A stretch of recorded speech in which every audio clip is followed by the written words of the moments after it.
Story from a Hospital Security Guard, Number 2, by CavalierRigg. Warning, while it doesn't go into depth, there is a patient in this story that is the victim of domestic abuse, so reader discretion is advised. Good evening again. Due to popular demand and more than a few requests for more stories that I alluded to in my first story, I have another story for you, all during my work patrolling the halls of my local regional hospital. Without too much stalling, I will get right into it. It was my first day meeting the caretaker.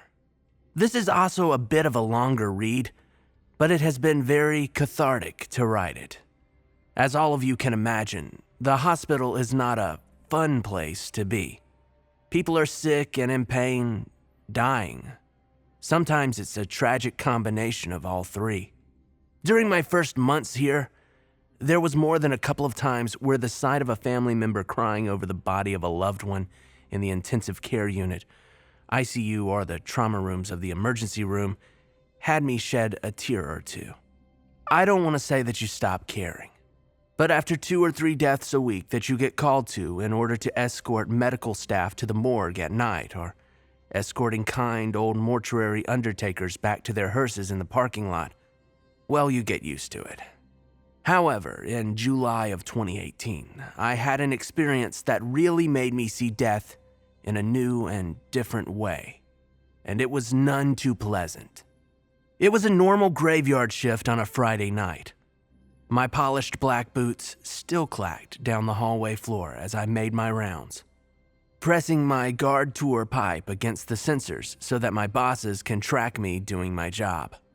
I had just gotten back from drilling with the National Guard that weekend, and I was still sore from my ruck. I was relieved to find out there would be a lot of sitting. Earlier that night, when I got into work, Russ, another security guard, briefed myself and Devin that we would be taking shifts watching a patient that night. While this wasn't out of the ordinary, the type of patient was. We had a no information patient in the pediatric ICU. Without saying too much, to avoid any HIPAA violations and not giving too much info away, a little girl had been beaten so savagely by her abusive father that the doctors gave her a 50-50 chance of recovering. The police report, which was handed over by CPS, Child Protective Services, states that her dad had had too much to drink on the 4th of July and had gotten mad about possibly burning his fingers. After having the police called on him, that waste of oxygen shot and killed himself after a small standoff with the police. Child Protective Services had a court order to take custody of her after her release from the hospital, and her extended family was not allowed to visit, see her, or contact her. This was the reason why we would be posted by her bedside, next to the door. Without being too preachy, this was and still is probably my favorite part of the job. Knowing that I would be protecting a little girl that has been through so much more than we will ever know. Knowing that I could help her sleep even a little better. I remember days like these well. When after I've helped someone or done my job in a way that lifts others, well, those black-booted strides are just a little lighter and longer. And I walk the halls just a little taller. But I digress. A little girl was hurt, and I had a job to do. I got up to the 3rd floor about 11:57 p.m. to switch out with Devin, who had been there since 6 p.m. The little 8-year-old girl, who we called Isa, was absolutely adorable. 3 small neon pink casts held her little legs and her left arm. She was Hispanic, beautiful dark hair, and the sweetest hazelnut eyes that had the magic that younger children still have. She was sipping a little cup of water from a straw, and despite everything that she had been through, gave me the warmest wave and a smile as I walked in the darkened room. "Is he your friend?" the little girl quietly whispered to Devin as I walked into the room. I winced internally as she tried to slide away from me. "Yes, Officer CavalierRigg is here to make sure you are safe and sound, so I can go help the other hospital people," he whispered back as he squeezed her hand softly and got up. "Okay, good. Then he's my friend too," she joyfully whispered in a strange childish way that was at the same time a shout. Devin informed Isa that we would be right beside her room so he could talk to me, but that I would be right back. I asked Devin why she was still up in the middle of the night. Devin told me she had woken up about an hour ago because of the pain, and that she was now not sleepy. He also informed me that she had been also waking up sporadically because of bad dreams, of her dad hitting and kicking her, and that he was whispering to her in her bad dreams. That son of a bitch, I thought to myself, uncharacteristically angry at the thought of this bastard getting off easy by ending his own life. Devin sighed as he turned around just in time for one of the nurses, as well as the charge nurse, to walk over to talk to us. Being security guards in a hospital, we are often informed of the medical status and conditions of patients as we are expected, while watching them, to know what medical signs to look for, i.e., increased difficulty breathing, grasping at their chest, convulsions, etc. We need to know this to be able to give accurate information to the responding medical staff if something were to happen. "How is she?" Devin asked as the nurses stopped in front of us. "Isa's lucky to be alive, but I think you both already knew that. All of her ribs are broken on her left side, both of her legs are fractured, and she's suffering from internal bleeding. If her blood pressure continues to drop, we'll need to take her into surgery after we get her MRI results. I'll watch for it, and I'll call you if it falls below 90/70, I assured the nurses, to which they nodded and went back to their desks. I waved goodbye to Devin as he walked down the hall to the elevator. After the last bit of him walked around the corner, I turned and slid the glass door to Isa's room open and took my seat at her side. Isa was wide awake when I got back into the room, and she greeted me more warmly than she had greeted me when she first saw me.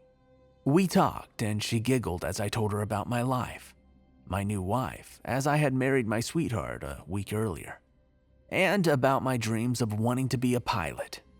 She told me that she wanted to be, ironically, a doctor when she grew up, so that she could help sick people. I patted her hand as she began to yawn, gasped in pain, and fell back asleep. As we were talking, she was laughing and joking about how Devin and I sitting next to her reminded her of a dog that she had that wouldn't leave her side at home. As she was talking about her guard dog, her sense of longing and sadness did not go unnoticed, even for an 8-year-old girl.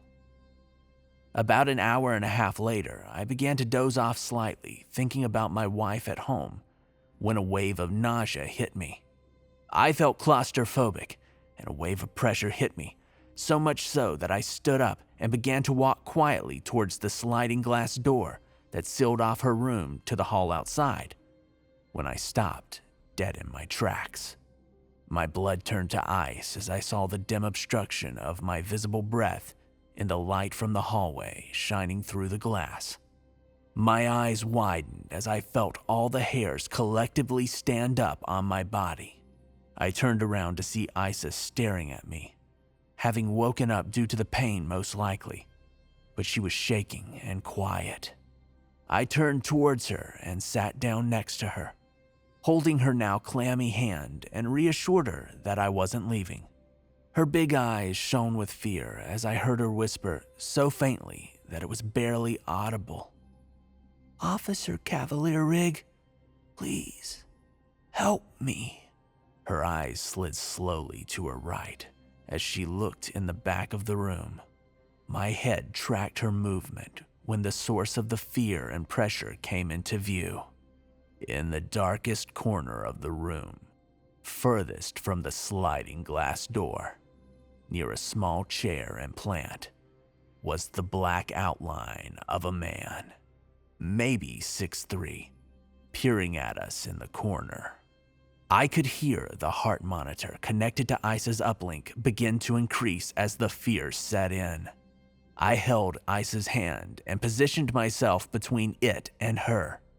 The room grew strangely quiet as all the ambient sounds began to grow increasingly more dull, as my ears fueled by the adrenaline pouring into my bloodstream, started to attempt to pick up any sound from the far side of the room.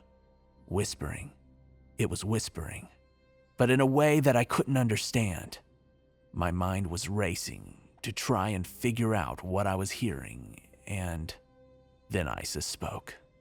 Isa whispered, "No, Papa, I don't want to go." Water began to fill my eyes as the fear set in of what was happening. Her father had truly become what he already was, a monster, bent on taking his daughter with him. I didn't know what to do.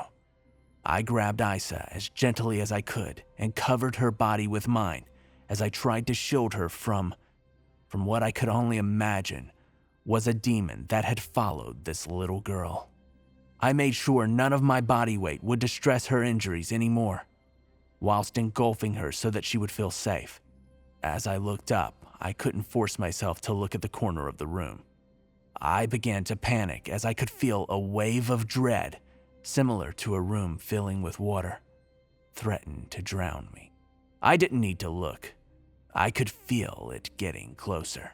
Why are the nurses not coming in because of Isa's heart rate? Is Isa gonna be all right? Am I going to be all right? Why isn't anyone helping us? Just then, I looked up to see an old man in a black suit, barely visible in my field of vision, as most of his body was blocked from view by the wall. The man was looking into the corner of the room. I could tell from the angle, but could he see what was truly there? I didn't know, but given the circumstances, my mind grasped onto the weirdest detail. A small, random thought in the middle of the terror. Why is he smiling? I thought to myself, as I felt drained. I could feel the strength leaving my body, almost as if heat and light and life were being washed away. I felt a sudden surge of courage. Go away. It was the only thing I could muster to say, but I said it. Go away now. I could feel my heart taking strength as I gripped Isa, never letting go. I felt the warmth returning to me, seemingly feeling charged by some type of battery. I stood up to look at the corner of the room. There was nothing. He was gone. I looked around the room, and finally out the sliding glass door to see the old man nod to me, turn on his heel, and stride down the hallway. I looked down at Isa, and to my amazement, she had fallen asleep.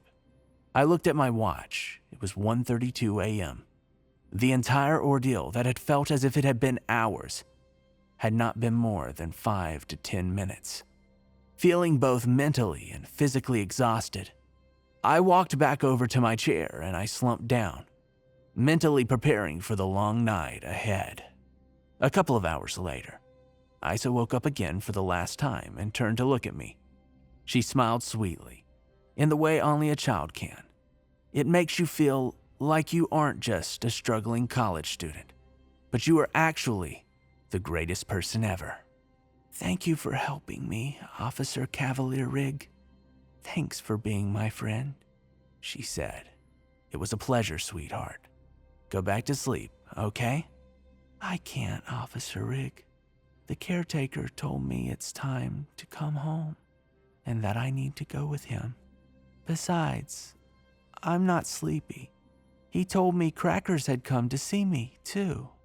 Confused and scared, I looked at her, trying to piece together what she was telling me. She smiled gently, kissed the hand I had on her head, and slowly closed her eyes.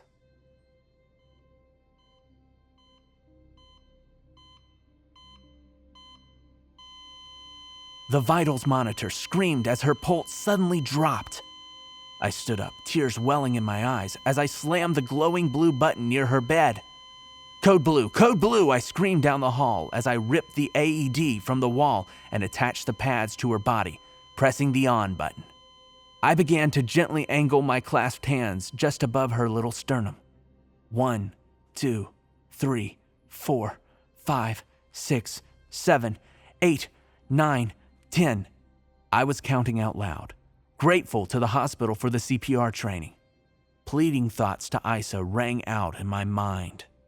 Analyzing heart rhythm. Stand clear. I raised my arms and called out the command to stand clear, praying in my heart that Isa would be okay. Shock advised. Stand clear of the patient. Shock delivered. Begin CPR with chest compressions. I picked up from where I had left off with my compressions and hoped the response team would come soon. 25, 26, 27, 28, 29, 30. I gave 2 rescue breaths as the emergency response team came in, and I briefed them as they took over for me. I stood back and gave them some space as they operated the AED, her battered and bruised body limply laying in the light. I walked out of the room and radioed for Devin and Russell to come and give me backup in case the doctors needed our help. I walked down the darkened hallway, looking briefly out the 3rd-story window of the West Tower into the parking lot below. And that's when I saw them, clear as day under the closest streetlight. An old man holding a little girl's hand and a small dog sitting by her side.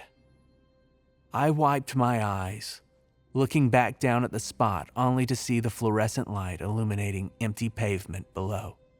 As Russell and Devin came up the elevator, we posted ourselves outside Isa's hospital room in preparation to move her to the emergency surgery if need be. However, after the 5th shock to attempt to resuscitate her, young Isa was declared deceased. Cause of death being injuries sustained the prior day. Ever since Isa passed away, I still see this caretaker every so often when I have a critically ill patient that I am called to assist with, but he's always just out of view. Down the hall of the nice old lady and partially obstructed from view. Outside the child's room, out the corner of your eye, standing in the hallway. Across the parking lot, when you're helping ambulance EMTs wheel a car accident victim in critical condition into the ER. You get the idea, however. I've never seen him and not had a call for a body escort to the morgue or a mortician. I guess that's life, but it's nice to know that if you're lucky, or maybe everyone is, I'm not sure. If you're lucky, you're not escorted out of this world alone. However, sometimes it scares me to think, as I lay in bed at night, and I think about him, what would have happened if he hadn't shown up? And why do I still see that shadowy figure out of the corner of my eye when I make my rounds through the West Tower boiler room? Well, my friends, thank you for letting me bore you with another one of my stories from my job here at the hospital. It's nice to be able to write these as opposed to just sitting and doing nothing but looking at the security cameras. Have a good night, and always remember, the things that you see out of the corner of your eyes may be waiting for you.